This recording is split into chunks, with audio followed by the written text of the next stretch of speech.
Hello, welcome back guys to Spotarya channels here. Today in this video I'm going to show you a tutorial how to create folder in camscanner on iPhone. But before it, I hope you guys click subscribe and the bells button to support the channel. And so now without any further ado, let's get started to the video.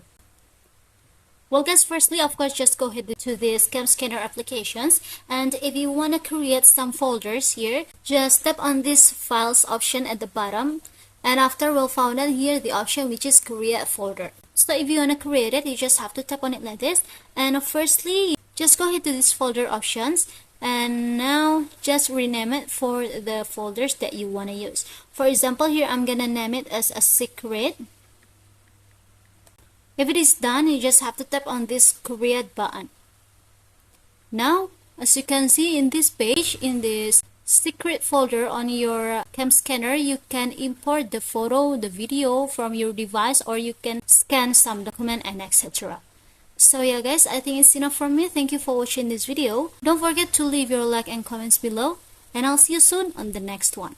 Goodbye.